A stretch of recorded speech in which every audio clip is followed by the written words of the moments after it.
स्कंद 2 अध्याय 9 श्लोक 18 शब्दार्थ। तत् श्री भगवान के उस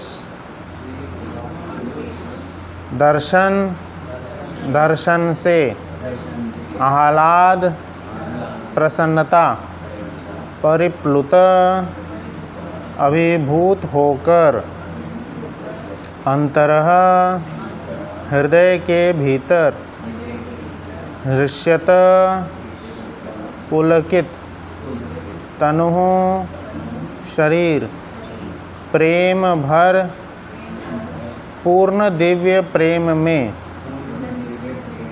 अश्रु आंसू लोचन आँखों में न नाम नतमस्तक हुए पादाम्बुजम चरण कमलों पर अस्य श्री भगवान के विश्वसृक ब्रह्मांड के सृष्टा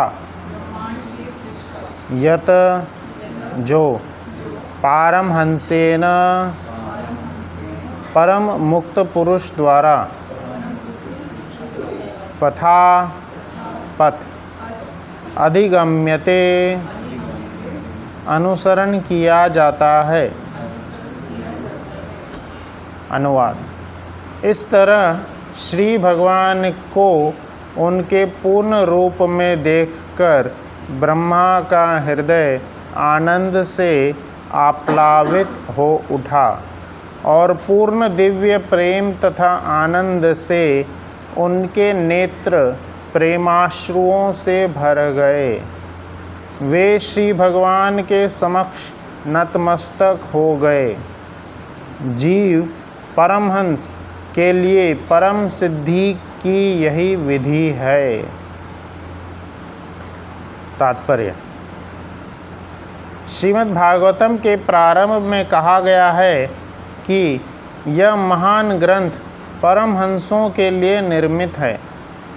परमो निर्मत्सराणाम सताम। श्रीमद् भागवतम ईर्ष्या से पूर्णतः मुक्त पुरुषों के लिए है।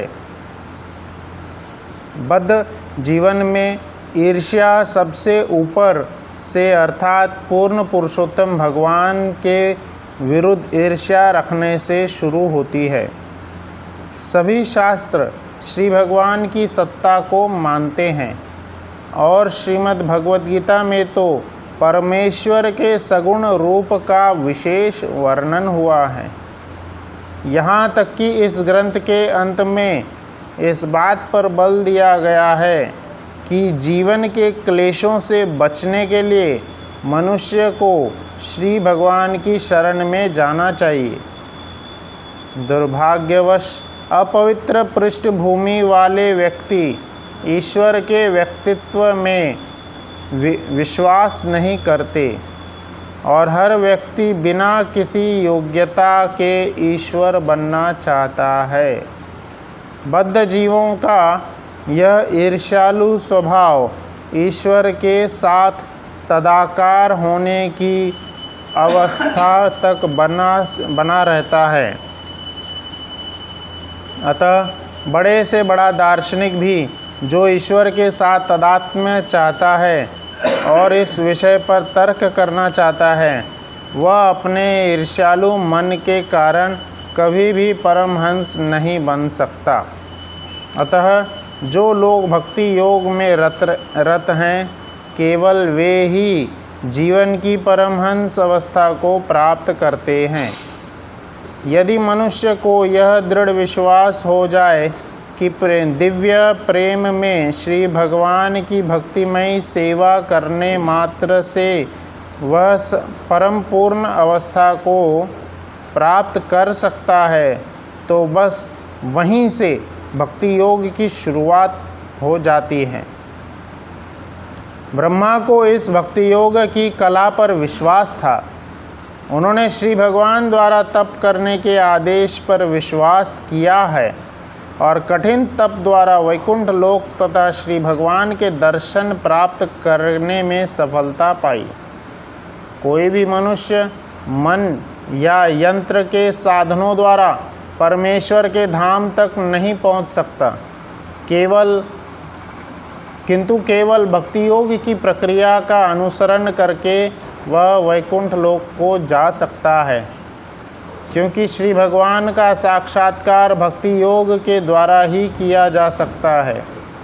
ब्रह्मा अपने कमलासन पर विराजमान थे और वे वहीं से अत्यंत गंभीरतापूर्वक भक्ति योग की साधना द्वारा चित्र विचित्र वैकुंठ लोक को श्री भगवान तथा उनके पार्षदों सहित देख सके। ब्रह्मा के पद चिन्हों पर अनुसरण करते हुए आज भी कोई व्यक्ति यहाँ पर बताए परमहंस के पथ पर चलकर वैसे ही सिद्धि प्राप्त कर सकता है। भगवान श्री चैतन्य महाप्रभु ने भी इस युग में मनुष्यों के लिए आत्म साक्षात्कार की इस विधि की संस्तुति की है। सर्वप्रथम मनुष्य को चाहिए कि वह भगवान श्री कृष्ण में पूर्ण विश्वास करे तथा तर्कवादी दर्शन द्वारा उन्हें समझने का कोई प्रयत्न न करे। मनुष्य को चाहिए कि पहले श्रीमद् भगवद्गीता से उनके विषय में सुने और फिर श्रीमद् भागवतम से सुने।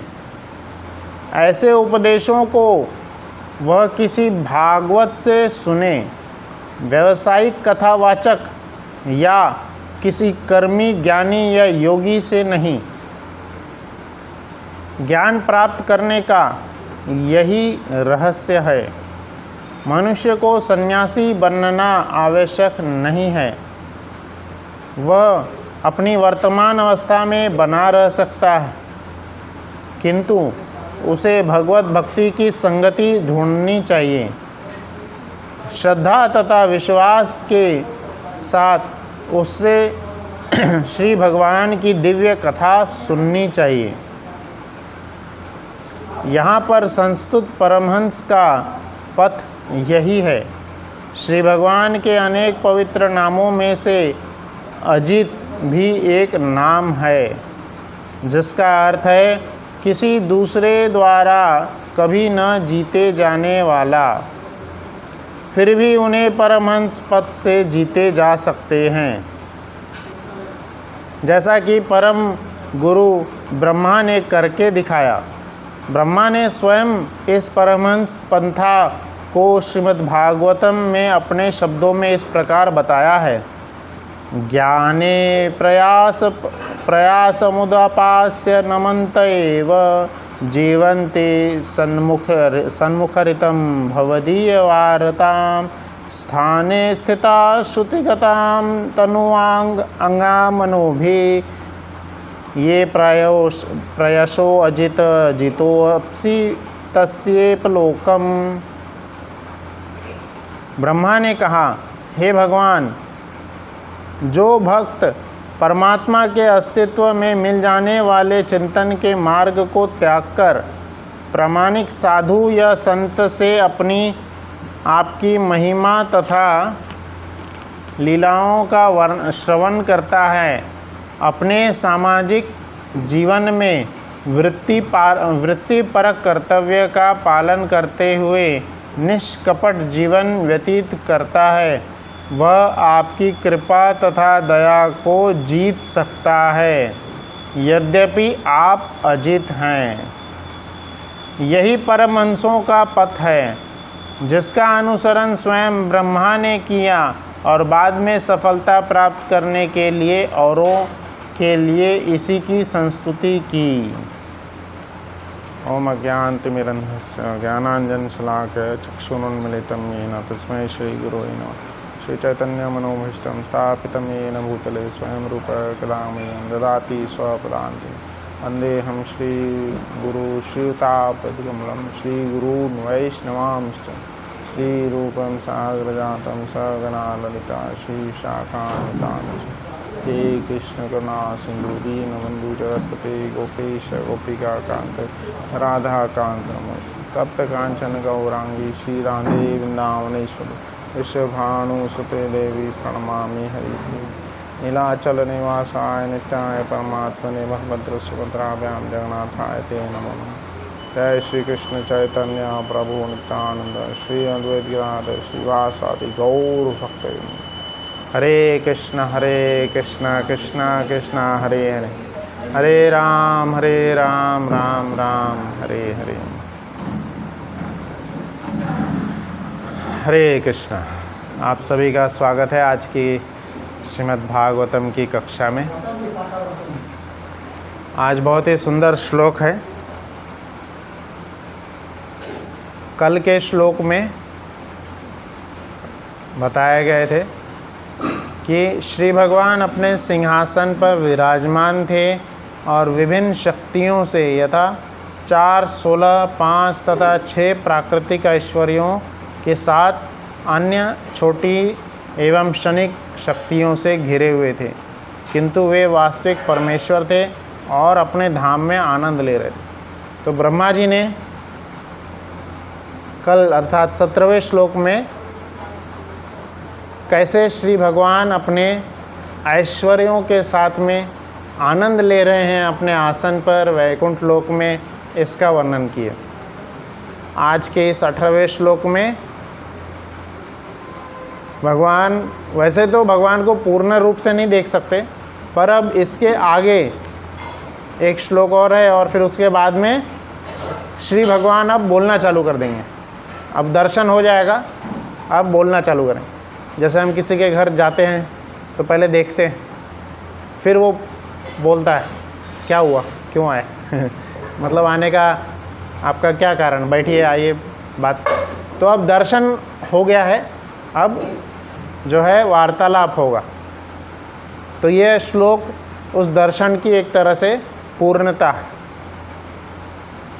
तो इसलिए इस श्लोक में प्रभुपाद जी ने कई विषयों पे जोर दिया है कि भगवान का दर्शन कैसे करना चाहिए, भगवान के दर्शन का क्या विधि है। यहाँ पे बताए हैं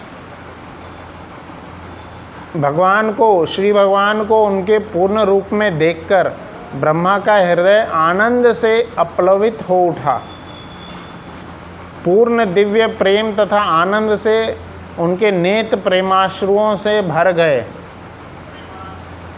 वे श्री भगवान के समक्ष नतमस्तक हो गए। और यही तरीका बताया गया है किसी भी जीवात्मा को परम सिद्धि प्राप्त करने का। श्री चैतन्य चैतामृत में वर्णन आता है, जब श्री चैतन्य महाप्रभु अपने सभी पार्षदों के सहित, जय श्री श्री राधा मदन मोहन, श्री श्री गौर निताय, श्री श्री प्रहलाद नरसिम्हा की जय। तो भगवान के दर्शन की बात हो रही थी। श्री चैतन्य चैतामृत में वर्णन आता है कि जब जगन्नाथपुरी में श्री चैतन्य महाप्रभु गए थे अपने पार्षदों के साथ में दर्शन करने श्री जगन्नाथ जी का, तो बहुत सुंदर वर्णन है। सभी पार्षदों को इतना पीछे छोड़ के तेज़ी से भाग करके गए चैतन्य महाप्रभु अंदर। जब जगन्नाथपुरी में पहुंच गए थे जगन्नाथ जी के एकदम निकट और जैसे ये गेट है, यहाँ जगन्नाथ जी हैं, तो गेट से अंदर घुस के ही कुछ ही क्षण अंदर, वहीं पर गेट पर ही, मतलब ऐसा नहीं पूरा एकदम आगे, वहीं पर गेट पर ही जगन्नाथ जी के जब रूप को देखे तो वो इतने ज़्यादा भाव विभोर हो गए थे चैतन्य महाप्रभु। पूरा दर्शन तो छोड़िए, पूरा एक शब्द भी बोल नहीं पाए। जगन्नाथ जी का जो शुद्ध नाम है जग जग जग जग जग जग जग बोल करके ही वहीं पे भगवान जी का सुंदर रूप देख करके वह बेहोश हो गए थे। तो ऐसा ही दर्शन करने का यहाँ पे विधि बताया गया है। ब्रह्मा जी भी इसी प्रकार से भगवान श्री भगवान का दर्शन पाकर एकदम हृदय में आनंद से अपलवित हो गए। एकदम इतना आनंद आ जाता है श्री भगवान जी का दर्शन करके। ध्रुव महाराज के बारे में बताए गए हैं, श्रीमद् भागवतम में वर्णन आता है कि ध्रुव महाराज जो अपनी सभी अभिलाषाओं को लेकर के गए थे भगवान जी का दर्शन प्राप्त करने के लिए। उनके अंदर बहुत सारी अभिलाषा थी कि बहुत बड़ा राज्य चाहिए, अपने पिताजी, अपने परपिता ब्रह्मा जी से भी बड़ा राज्य चाहिए। तो वह भी जब श्री भगवान जी का दर्शन प्राप्त किए तब इतने ज़्यादा भाव विभोर हो गए थे, इतना ध्यादा खुश हो गए थे और वो दर्शन ही करते रह गए। अब बाद में भगवान बोल रहे कि कुछ मांगो, बोल रहे हैं, तब ध्रुव महाराज बोले कि मैं तो कांच के टुकड़े के पीछे भाग रहा था। आपका दर्शन जो है, श्री भगवान का दर्शन जो है किसके जैसा है? डायमंड के जैसा है। इसका अर्थ यह है कि श्री भगवान के दर्शन के बाद सारी इच्छाएं शांत हो जाती हैं। श्री भगवान के दर्शन से उपरांत और कोई भी इच्छा नहीं रह जाती कि हाँ ये चाहिए, वो चाहिए, ये चाहिए। सारी इच्छाएं, सारी मनोकामनाएं जो है श्री भगवान के शुद्ध दर्शन से समाप्त हो जाती है। इसलिए तो श्री जगन्नाथ जी निकलते हैं रथ यात्रा में बाहर। जो 15 दिन उनके दर्शन नहीं हुए, तब श्री जगन्नाथ जी पूरा बाहर निकलते हैं और सबको जा कर के दर्शन देते हैं। जो जो भी नहीं आ सकते हैं मंदिर, सबको दर्शन देते हैं, सबको यह बताते हैं कि कितना सुंदर स्वरूप है भगवान का। और श्रील प्रभुपाद जी इस तात्पर्य में कई बार बताए हैं कि श्री भगवान के परम स्वरूप का दर्शन के बारे में श्रीमद् भगवद गीता में बताया गया है। श्रीमद् भगवद गीता में बताया गया है और श्रीमद् भगवद गीता में उनके साकार रूप का दर्शन बताया गया है। साकार रूप का दर्शन, उनके सुंदर जो द्विभुज स्वरूप है, उस द्विभुज रूप का दर्शन करना चाहिए। तो यहाँ पे शुरू करते हैं श्रीमद् जो तात्पर्य है। तात्पर्य में मुख्यतः 3 चीज़ों के बारे में बताए हैं, उन्हीं 3 चीज़ों का हम पढ़ेंगे। तो पहला है श्रीमद् भगवद गीता भागवतम। ये जो ग्रंथ है, यह ग्रंथ को पढ़ने का क्वालिफ़िकेशन बताएं। क्या इसका पढ़ने का क्वालिफ़िकेशन है? तो पहला ही लिखते हैं, परमो निर्मत्सराणाम सताम। परमो निर्मत्सराणाम सताम। मत्सर जो होता है ईर्ष्या, तो ईर्ष्या से परे जो लोग हैं, ईर्ष्या से पूर्णतः मुक्त पुरुषों के लिए है यह श्रीमद् भागवतम। बद्ध जीवन में ईर्ष्या सबसे ऊपर से, अर्थात पूर्ण पुरुषोत्तम भगवान के विरुद्ध ईर्ष्या रखने से शुरू होती है। तो यहाँ पे बता रहे हैं किसी भी जीवात्मा में ईर्ष्या क्यों होती है बाकी दूसरे जीवात्माओं के प्रति? क्योंकि वह भगवान से ईर्ष्या करता है। भगवान से ईर्ष्या करता है, इसलिए बाकी सभी जीवात्माओं से भी ईर्ष्या होती है। लोग बोलेंगे अरे भगवान से कैसे किसी को ईर्ष्या हो सकती है? तो होती है, भगवान से भी ईर्ष्या होती है। भगवान ऐसे कैसे इतने बड़े आसन पे विराजमान है, भगवान के लिए इतना सारा दूध, इतना सारा चीज़ क्यों दिया जा रहा है? भगवान के लिए ड्रेस की क्या ज़रूरत है? भगवान के लिए आरती सेवा की क्या ज़रूरत है? जिसको करना होगा अपने मन में शुद्ध भाव से कर लेगा। भगवान के लिए आरती सेवा के लिए पैसे की क्या ज़रूरत? रथ, इतने बड़े रथ की क्या ज़रूरत है? ऐसे बहुत सारे प्रश्न मन में उठते हैं और बहुत सारे प्रश्न हमारी छोटी बुद्धि के कारण हमारे मन में रहते हैं। इतना सारा चीज़ की क्या ज़रूरत है? इतना महंगा चीज़ की क्या ज़रूरत है? इतने बड़े मंदिर की क्या ज़रूरत है? कोई भी व्यक्ति है, मैं देख रहा हूँ इसी साईबाबा क्षेत्र में हम देखते हैं कितने भव्य आलीशान सब घर है। ऐसे घर है, मतलब घर में घुसते ही लगेगा कि महल में हम आ गए। इतना बड़ा उसका इंटीरियर डिज़ाइन ऐसा करके रखते हैं कि ऐसा लगे एकदम बहुत सुंदर महल में आए, एकदम शांति प्राप्त होती है भगवान उस व्यक्ति के घर में गए या उस एरिया में गए। इतना सुंदर घर को सजावट करके रखते हैं। तो खुद का घर जब इतना अच्छा बना सकते हैं, खुद के घर में इतना बढ़िया सजावट, इतना श्रृंगार ऐसा कर सकते हैं कि ऐसा लगे कि कहाँ आए हैं। तो श्री भगवान के घर को क्यों नहीं सुंदर बनाना? श्री जगन्नाथ जी के घर को क्यों छोटा मोटा ऐसा बनाना? प्रभुपाद जी से पूछा गया था ये प्रश्न, इतने बड़े बड़े मंदिर बनाने की क्या ज़रूरत है? तो प्रभुपाद जी हम बोले थे हम तो पेड़ के नीचे भी भजन कर लेंगे, पर जो यह मिशन है यह भजनानंदी मिशन नहीं है, यह गोष्ठानंदी है, प्रचार करने का मिशन। श्रीमद् भगवद गीता और भागवतम में क्या लिखा है ये बताना है, सब लोगों को, सभी भक्तों को भगवान के नज़दीक लाना है। तो प्रचार जो होगा लोग सुनने के लिए पेड़ के नीचे नहीं आएंगे, बड़े मंदिर में ही लोग आते हैं। यहाँ पे भी हम देखते हैं लोग आते हैं, देखते हैं कि अरे ये क्या है, ये इतना छोटा है। तो बड़े मंदिर के प्रति, बड़े चीज़ों के प्रति ही लोग आकर्षित होते हैं। लोग, हम देखते हैं कि लोग मॉल में जाते हैं, वही ड्रेस आपको बाहर में दुकान में मिलेगा, बहुत ही कम रेट में आराम से मिल जाए, पर वही ड्रेस का टैग लग गया कि हाँ ये ज़ूडियो मॉल का है, ये मॉल का है ना। तो ये मॉल का जब टैग लग गया और मॉल से अगर आप ले रहे तो वही ड्रेस का रेट भी बढ़ जाता है। तो मॉल में जाके लेना चाहते, छुट्टियों में हॉलीडे सैटरडे संडे कहाँ जाना चाहते, मॉल में जाना है। क्यों मॉल में, क्यों? क्योंकि वो बहुत भव्य चीज़ है, बहुत बड़ा, एकदम ऐश्वर्यवान चीज़। तो ऐसे ऐश्वर्यवान जगह पे लोग जाना चाहते, पर भगवान का जब मंदिर ऐसा बन रहा है, भगवान के शिव मंदिर को ऐसा इतना भव्य बनाने के लिए जब कुछ मांगा जा रहा है तो वह ईर्ष्या आ जाती है। पर यह ग्रंथ जो यहाँ बताया गया है कि यह ईर्ष्या से पूर्ण, ईर्ष्या से परे लोगों के लिए, जो जिनके मन में कोई भी ईर्ष्या नहीं है। सभी शास्त्र श्री भगवान की सत्ता को मानते हैं। श्री भगवद गीता में तो परमेश्वर के सगुण रूप का विशेष दर्शन हुआ है।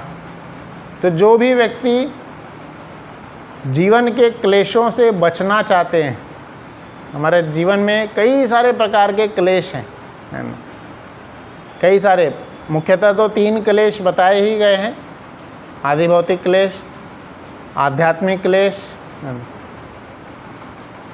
तो इस तरह से 3 जो दूसरे जीवात्माओं से मिलता है क्लेश, और देवताओं से जो मिलता है, और खुद के ही मन से जो क्लेश उत्पन्न होता है, तो यह सारे क्लेश तो हैं ही, पर आध्यात्मिक क्लेश जो देवताओं के प्रति, देवताओं से आता है, जैसे आपके फ्लड्स अभी हुआ, फ्लड्स हो रहा है, या अभी लॉस एंजलिस में हम देखें कि पूरा आग लग गया, यहाँ प्लेन क्रैश। तो ये नहीं, प्लेन क्रैश आध्यात्मिक नहीं, वो तो मैनुअल की वजह से हुआ, मैनुअल की वजह से हुआ, है ना। तो ऐसे जो भी देवताओं की वजह से जो आते हैं और जो दूसरे जीवात्माओं के वजह से आते हैं, वो एक क्लेश होता है, आदि भौतिक।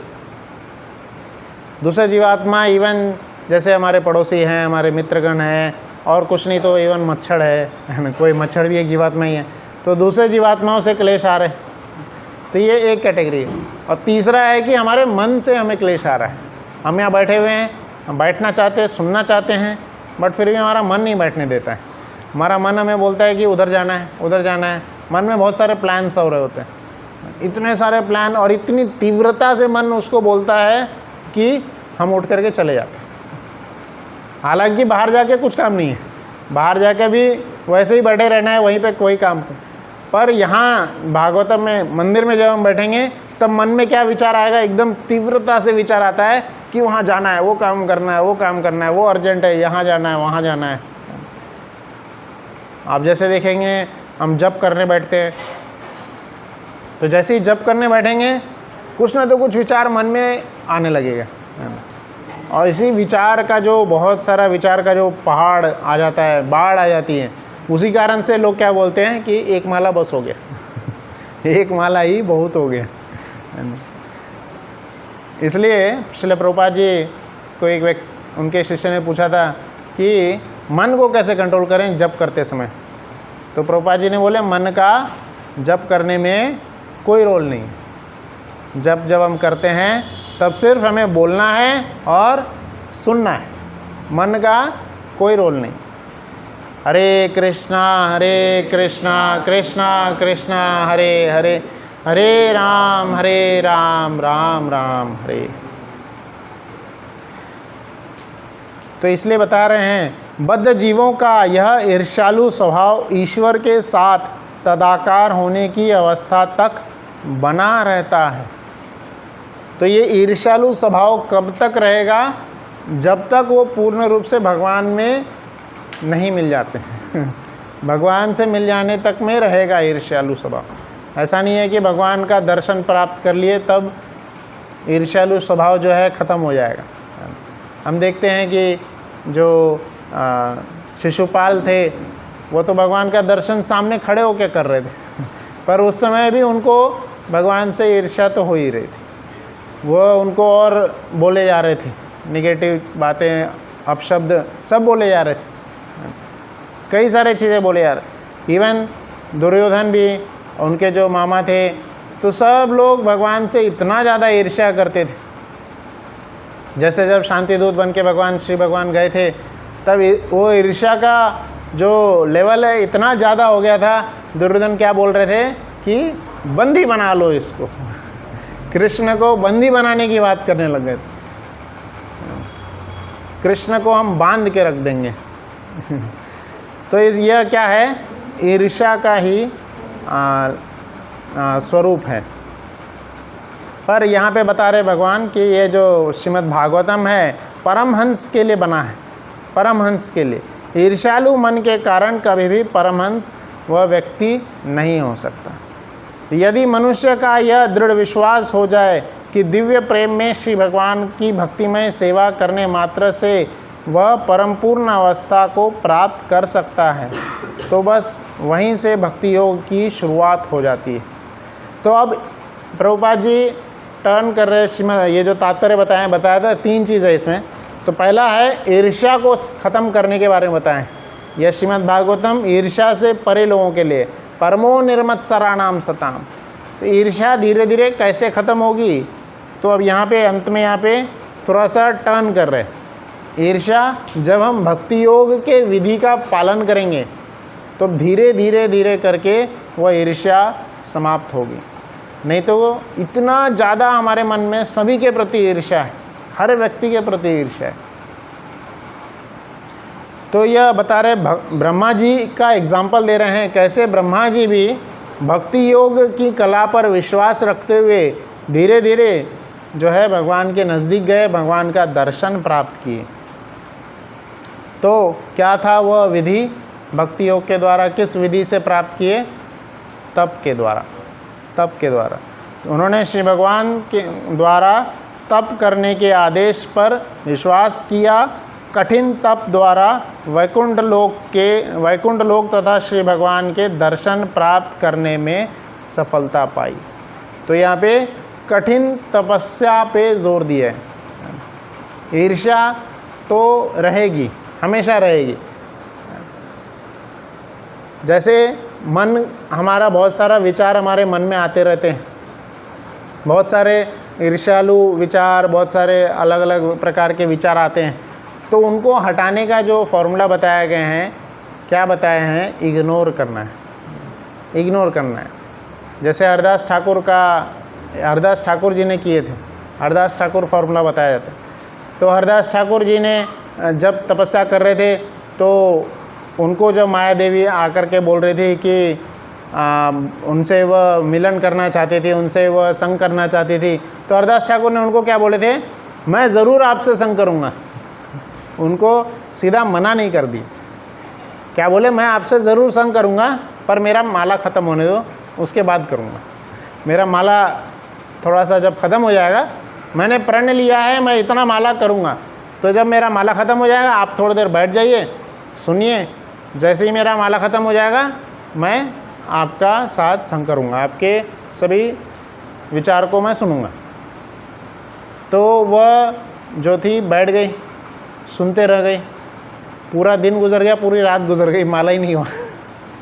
माला ही करते रह गए। फिर वो अपने आप ही उठ कर चली गई। अगले दिन फिर आती है, बोले कल सॉरी मेरा माला हो नहीं पाया था, आज ज़रूर मेरा माला पूरा हो जाएगा। मैं बहुत पहले से माला कर रहा हूँ, आज मेरा माला ज़रूर पूरा हो जाएगा। तो फिर से वो बैठ करके सुनते रहे, फिर भी माला हरदास ठाकुर माला करते रहे। तो इस तरह से जो वह विचार है वो विचार ही शुद्ध हो गया। वो जो वैश्या थी वो बाद में आकर के क्या बोली कि मैं तो पूर्ण रूप से शुद्ध हो गई। वो पूरा बता दी कि मुझे इन्होंने भेजे थे आपका तपस्या भंग करने के लिए। तो इसलिए यह हमें फॉर्मूला को अपनाना चाहिए। जब भी मन में कोई विचार आ रहा है, जब हम बैठे हैं, जब कर रहे हैं, तपस्या कर रहे हैं, तब यह मन में विचार आती है, अच्छा वो काम बाकी है, ये काम बाकी है, ये करना है, वो करना है ना। तो हर एक काम को हर एक विचार को क्या बोलना चाहिए? रुको थोड़ा देर, रुको थोड़ा देर, मैं करूँगा, सारे आपके कार्य को मैं करूँगा थोड़े समय के बाद, थोड़े समय के बाद। जैसे मन में विचार आ रहा है कि अरे उधर जाना है, वो रह गया काम, वो काम कर लेते हैं, फिर जप करेंगे, फिर जप करेंगे। रुको थोड़ा देर, फिर उस विचार को टाल देना है ना। तो उस विचार को जब हम टालते चले जाएंगे, हमें किस पे फोकस करना है? हरे कृष्ण महामंत्र के जप पे। जैसे ब्रह्मा जी, और यही हमारी तपस्या है। ब्रह्मा जी ने कठिन तपस्या किए और उनको वैकुंठ लोक के दर्शन हुए, श्री भगवान के दर्शन हुए, और वही यहाँ वर्णन किया जा रहा है कैसे उनको वैकुंठ लोक के दर्शन हुए, क्या क्या है वैकुंठ लोक में, श्री भगवान क्या कर रहे थे, कैसे दर्शन हुए? तपस्या के द्वारा। तपस्या उनको करने को कौन बोला था? श्री भगवान स्वयं बोले थे। तो हमें भी तपस्या करना है। हमारे लिए क्या तपस्या बोला गया है कि 4 नियम का पालन और 16 माला का जप। तो यह जो तपस्या है, यही बहुत बड़ी तपस्या बताई गई है इस कलयुग में हम सब मनुष्यों के लिए। यही सबसे बड़ी तपस्या है, 16 माला का जप। वो भी मिनिमम बोला गया मिनिमम बोला गया 16 माला का जप। प्रभुपाद जी जब अपने गुरु से सुने थे, उनके गुरु कौन है? श्री भक्ति सिद्धांत सरस्वती ठाकुर। तो श्री भक्ति सिद्धांत सरस्वती ठाकुर ने तो 64 बोले हैं। तो श्रील प्रभुपाद जी जब अपने शिष्यों को बता रहे थे 64 माला, तो श्रील प्रभुपाद जी के शिष्य बोले कि नहीं, अरे बहुत सारी सेवाएं भी है, बहुत कुछ है। तो 64 माला मतलब 8 घंटा हो जाएगा, 8 से 9 घंटा। तो बोले 32 मतलब 4 घंटा। तो 16 not less than that, minimum 16 तो ये हार्डली 2 घंटा हो जाता है। हरे कृष्णा कृष्णा कृष्णा हरे हरे, हरे राम राम राम। तो कई सारे आचार्य इसके ऊपर फिर किताब लिखे हैं इसके ऊपर, और जप को सुधारने की, जप को और अच्छी तरह से करने की विधि लिखे हैं। क्योंकि जब हमारे लिए यही तपस्या है, इसी को पालन करने से हमारा ईर्ष्या ख़त्म होगा, इसी तपस्या को करने से हमारी हर प्रकार की जो कमियां हैं वह दूर होगी और श्री भगवान के दर्शन होंगे। यही तपस्या बताई गई है। प्रभुपाद जी ने यही बोले हैं, if you just chant 16 rounds you will go back to God whole life. सिर्फ इतना ही तपस्या पूरा जीवन भर करना है। तो यह जो तपस्या है बहुत इम्पोर्टेंट। तो इसलिए आप देखेंगे कई सारे हमारे इस्कॉन में जप के ऊपर बहुत सारी पुस्तकें हैं, बहुत सारी पुस्तक हैं। और जप मैराथन भी होता है, जप मैराथन होता है। कई सारे जप के ऊपर कई सारे आचार्य कई सारी चीज़ें बोले। उसमें से एक जो प्रमुख हैं वो एक बोले हैं, जब हम जप कर रहे होते हैं तब सिर्फ हमें क्योंकि क्या होता है कि हम जब जप कर रहे होते हैं हमारा मन क्या बोलता है, बहुत सारे टेक्निक से हमें हराने का प्रयास करता है क्या बोलते हैं कि अरे तुमसे तो जप हो ही नहीं रहा है, तुम कौन सा जप कर लोगे तुम तो पता ही है इतने ज़्यादा पापी व्यक्ति हो, इतना सब ये करते रहते हो। तो ये सब विचार मन में आएंगे। फिर हम भी सोचेंगे कि हाँ यार मैं तो इतना पापी हूँ, मुझसे कहाँ जप होगा, चलो छोड़ देते। तो ऐसा नहीं करना है। फिर दूसरे कई सारे विचार आते हैं कि अब बहुत हो गया, बहुत जप हो गया, अब छोड़ देते। फिर भी लगे रहना है। और एक तीसरा जो बताया गया है कि हमने पिछला अभी तक तो कुछ सुना ही नहीं, तो जप अच्छे से हो ही नहीं रहा है। जब शुद्ध मन से अच्छे से जप नहीं हो रहा है तो आगे भी नहीं करते। ऐसा भी मन में विचार आता है, अरे अभी तक तो हमने जप सुना ही नहीं, अच्छे से हो ही नहीं रहा है, इतना माला कर रहे हैं, कुछ ध्यान लग ही नहीं रहा है। तो इसके लिए बताया कि पिछला जो माला हमने नहीं सुने या पिछला जो मंत्र हमने नहीं सुने उसको छोड़ दो, उसके बारे में इतना चिंता मत करो। अब जो मंत्र बोल रहे हैं, हरे कृष्ण कृष्ण कृष्ण हरे हरे, हरे राम राम राम हरे। तो अब जो मंत्र बोल रहे हैं अभी वाले मंत्र को सुनना है। जो मंत्र हम अभी जप कर रहे हैं, अभी बोल रहे हैं, उस मंत्र को सुनना है। और पिछला मंत्र गया, जाने दो। अगला मंत्र भी क्या आएगा उसको भी छोड़ दो। फोकस ऑन द करंट मंत्र। अभी जो हम जाप कर रहे हैं इस मंत्र पे हमें फोकस करना है और इस मंत्र को ही जाप करते रहें। जैसे ही ये मंत्र पूरा हुआ फिर नेक्स्ट मंत्र, फिर उसको ही सुनना है, उसको ही बोलना है, उसको ही ध्यान करने का प्रयास करना चाहिए। तो इस प्रकार से एक एक मंत्र पे, एक एक नाम पे जब हम फोकस करेंगे तब हमारा मन ध्यान से लगा रहेगा। नहीं तो मन बहुत बोलेगा, अरे हमारा मन ध्यान हम लगे नहीं रहा है, तो फिर क्यों कंटिन्यू करना। कितना भी विचार आया उसको टालते जाना है। यही जप की विधि बताई गई है। और इसलिए यहाँ पे बताया, अंत में प्रभुपाद जी लिखे हैं, कोई भी मनुष्य मन या यंत्र के साधनों द्वारा परमेश्वर के धाम तक नहीं पहुँच सकता। जैसा कि हम अगर किसी जगह पे जाना है तो कोई यंत्र, कोई व्हीकल, किसी गाड़ी पे चढ़ जाएंगे, हम यहाँ से उस जगह पे पहुँच जाते हैं। पर परमेश्वर के धाम में जाना है, वैकुंठ लोक में जाना है, तो किसी भी यंत्र, किसी भी साधन के द्वारा हम नहीं पहुँच सकते। इवन शास्त्र में लिखा है कि हम मन के रफ्तार से, मन की स्पीड बहुत हाई है, बहुत एकदम तेज़ है। जैसे कोई अगर अहमदाबाद गए होंगे, अभी प्लेन क्रैश हुआ है वहाँ पे, अगर कोई अहमदाबाद गए हैं तो याद आ जाए, अरे ये तो जगह मैं गया हूँ, वहाँ पे ये था, वहाँ पे ये कॉलेज था, ये हॉस्टल था, ऐसा था। तो मन से 1 सेकंड में अहमदाबाद पहुँच गए।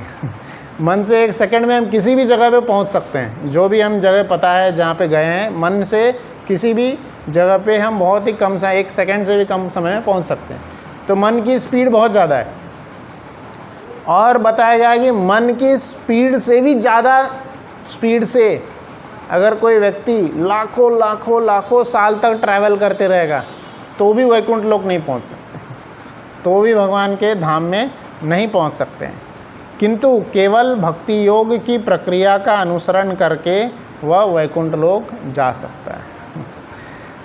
तो किसी भी इवन व्यक्ति, जैसे हम नॉर्मल घर ढूंढते हैं, कल मैं एक के घर गया था प्रसाद पहुंचाने, एक के घर गए थे, तो उनका घर अंदर जाके था और मैं वहीं पे कई बार राउंड लगा रहे थे, घूम रहे थे इधर उधर, पूरा मिल ही नहीं रहा। मैं उनको कॉल किया, फिर वो बाहर आए, तब उनका घर मिला। थोड़ा सा अंदर जा कर के था, तो गूगल मैप पे तो वहीं का लोकेशन एंड दिखा रहा था, वहीं के सीधा दिखा।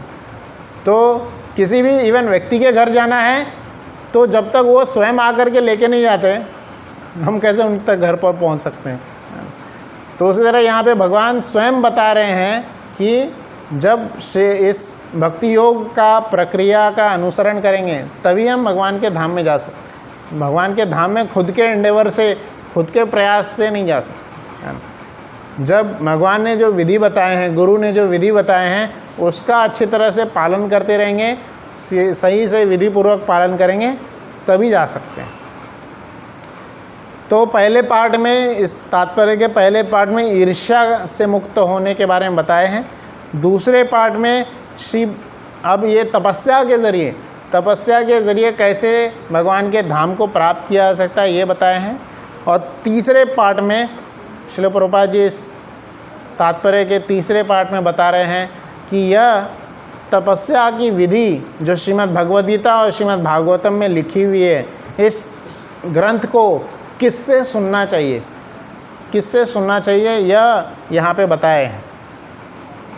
मनुष्य को चाहिए कि पहले श्रीमद् भगवद गीता से उनके विषय में सुने और फिर श्रीमद् भागवतम से सुने।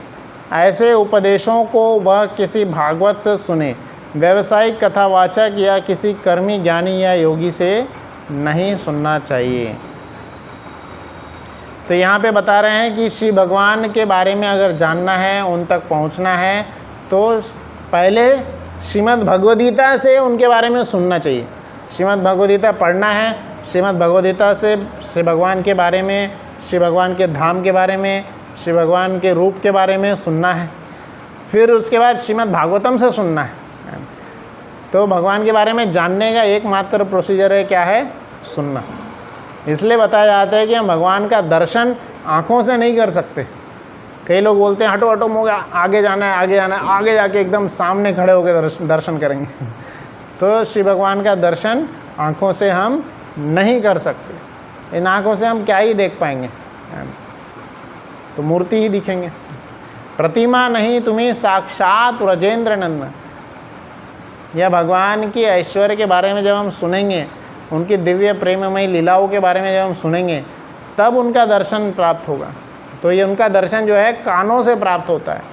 इसलिए प्रभुपाद जी लिखे हैं श्रीमद् भगवद्गीता से सुने और उसके बाद श्रीमद् भागवतम से सुने, और ऐसे व्यक्ति से ही सुने जो कि व्यवसाय के लिए मतलब बिजनेस के लिए नहीं बोल रहा है, बिजनेस के लिए नहीं बोल रहा है, और सिर्फ श्री भगवान का गुणगान करने के लिए खुद को पवित्र करने, श्रीमद् भगवद्गीता श्री गुरु का जो सेवा है उस सेवा को पूर्ण करने के लिए, और श्रीमद् भगवद्गीता का श्री कृष्ण का गुणगान करने के लिए जो बोल रहे हैं उनसे सुनना है।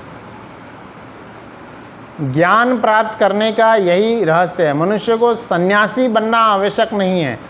तो यहीं पे बता रहे हैं सन्यासी जिस अवस्था में है उसी अवस्था में रहना है। ऐसा नहीं कि हमें सन्यासी बनने के बाद सब कुछ छोड़ छाड़ कर देना है, उसके बाद में हम यह चीज़ को हम सुन पाएंगे, समझ पाएंगे। इसलिए यह अंतिम में एक श्लोक ब्रह्मा जी खुद बोले हैं श्रीमद् भागवतम के 10वें स्कंद के 14 चैप्टर में आता है, स्थाने स्थिता श्रुतिगताम तनुवांग मनोभी। तो जहाँ पर हैं, जिस अवस्था में हैं, उसी अवस्था में रहकर, उसी आश्रम में रहकर श्री भगवान के गुणों को, श्री भगवान के ऐश्वर्य को सुनना है, समझना है और इस विधि का पालन करना है। यही परमहंसों का पथ है जिसका अनुसरण स्वयं ब्रह्मा ने किया और बाद में सफलता प्राप्त करने के लिए औरों के लिए भी इसी की संस्तुति की गई है। तो ये श्रील प्रभुपाद जी इस तात्पर्य में बताए हैं। पहला कि मुख्यतः हमें ईर्ष्या से बचना है, दूसरा कि बचने का विधि क्या है? तपस्या, जप करना होगा, तपस्या करना होगा। भगवद्गीता में भी भगवान यही बोले हैं, यज्ञानाम जप यज्ञस्मि। सभी यज्ञों में, सभी प्रकार की तपस्या में सर्वश्रेष्ठ तपस्या क्या है? सर्वश्रेष्ठ यज्ञ क्या है? जप करना, भगवान के नाम का जप करना। और फिर जब हम भगवान के बारे में जानना चाहते हैं तो कैसे जानेंगे? श्रीमद् भगवद्गीता से सुनकर, श्रीमद् भागवतम से सुनकर ही जान सकते हैं। और सुनना, जो परमहंस जैसे भक्त हैं जो सिर्फ और सिर्फ भगवान के गुणगान के लिए ही उनका इसका पाठ कर रहे हैं, उन्हीं से सुनना चाहिए। यहाँ पे हम अंत करेंगे। किसी का कोई प्रश्न?